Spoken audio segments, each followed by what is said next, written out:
Саламатсыңарбы, агайын? Жалпы саламатсыңар деп кайрылайынчы. Кыргызча. Арапташып атасың дейт, тигиндей кудайсың деп чыгат. Эми жалпы окурман, көрөрман.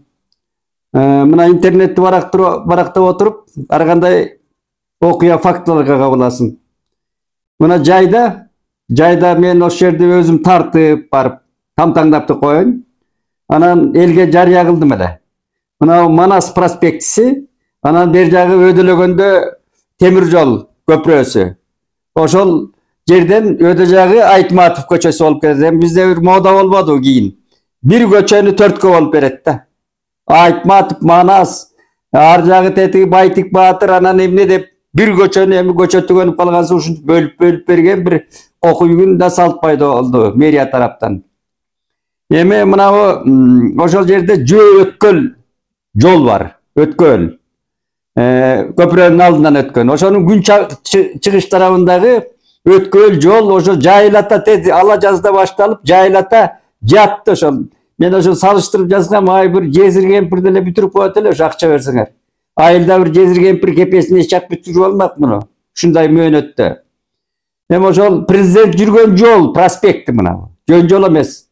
Ошол өткөл жол, жол. Жайлата бүтпөй bir mına çekirdekler bir demeler mine tosulup anan bir iki bala işlemiş bol uşunday şalakılık. Kudaya Tağoğlu'nun Borborduk prospektisinde jazavatkan iş. Al mergettä kişi. Andan Jurşali Aybek Mırza geldi. Yemi kızığı bugünkü internetike çıkıp atat. Hazır oşonun tövösünden su ağıp aldığında kafelleri şatayt eti oruşça aytkanda. But deyse oynap kaldı deydi. Uşunday da şalakılık bolabı. Oşoga көп акча төлөндү мени касса. Мына текшерүүчүлөр, прокуратура касса эле ошондон жеми Ташиевке камчык Ташиев карызданабыз эми. Ушундай шалакылык акчаны жеп алышып, жазаганы бул жыл өтпөй, жарым жылда талкаланып атат ошол өткөл жол. Эми бул кандай өнүгүү болот? Өткөндө мен Өзбекстан президентин мисал кылдым. Мен биздин президент дагы мисалы менен айтайын, өрт өчүргүчтөй болуп, ошо үйлөрдүн документинде өзү барып бүтүрүп атпайбы?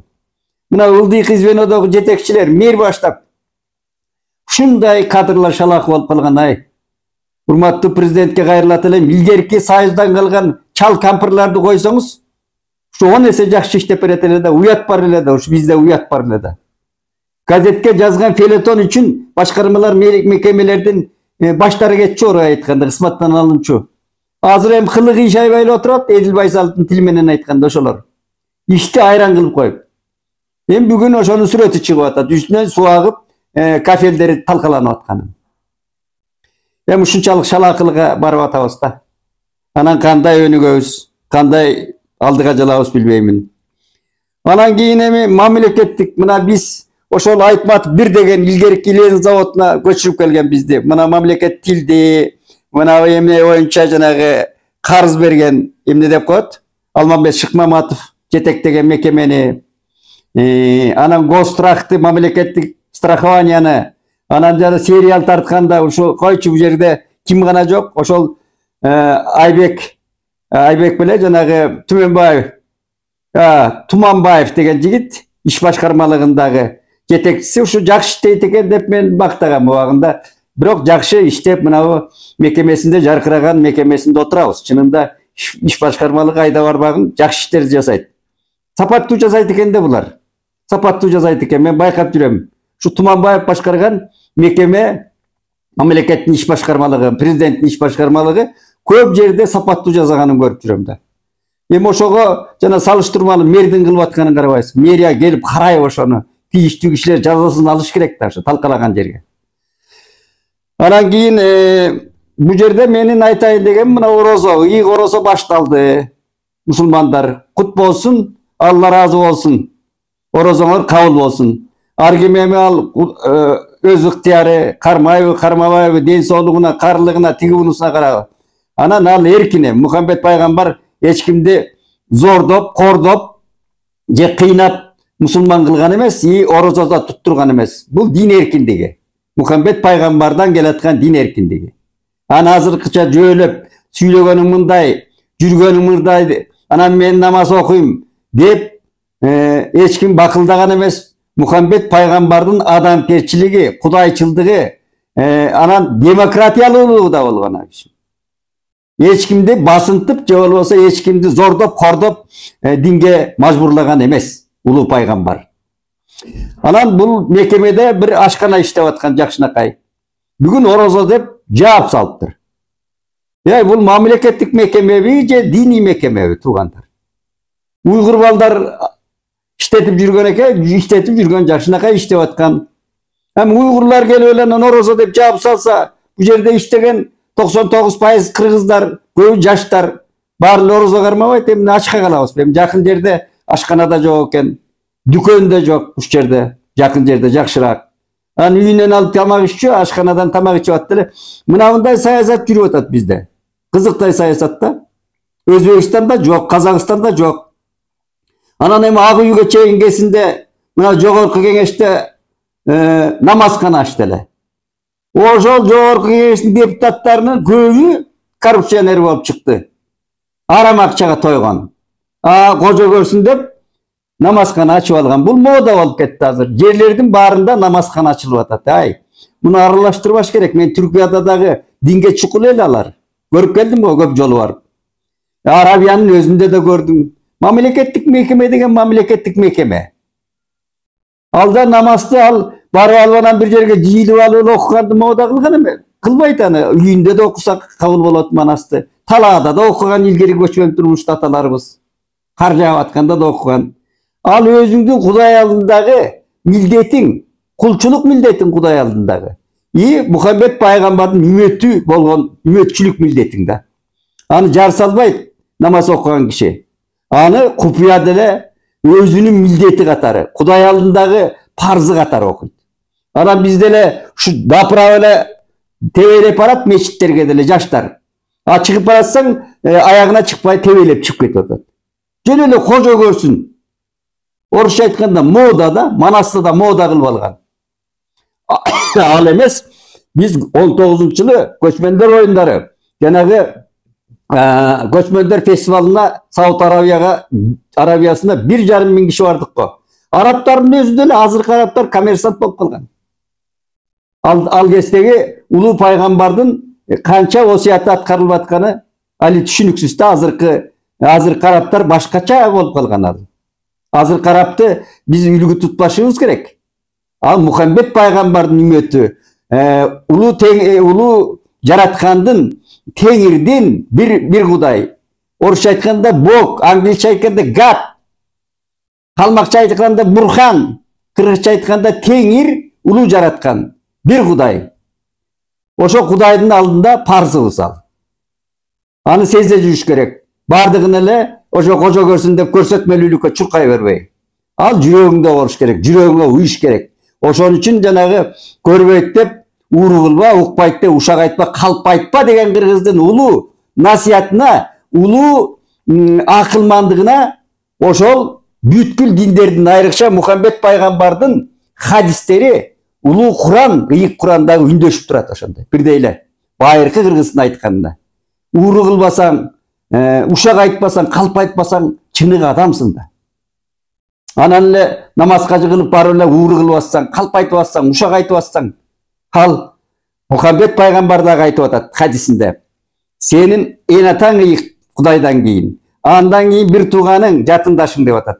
Ошолор кыйналып атса, сен кожо көрсүн кылып тиги мечит салганың, көпүрө салганың же башка соопчулугуң өтпөйт деп атат. Ушуну эске тутуу керек, мусулманым, азыркы мусулманым. Жөн эле баш айланып эле ар кайсыга фанат болуп чуркай бербей. Аны оку, Куранды оку. Мына Куранды канча которушуп атат. Мулам эле которуп трактовка кылып атат го, көбөйдү. Кожосу, молдосу көбөйдү азыр. Куранды эле которгон киши көбөйдү бизде. Анан кийин осуяттарды бурмалаган, хадистерди бурмалаган молдолор көбөйдү. Ошон үчүн оку, түпкү Куранды оку. Бир эле Куран өзгөртүлбөй келатат ошол Мухаммед пайгамбардан бери. Хадистерин оку, ал Бухараны оку. Өз алдыңча билим ал.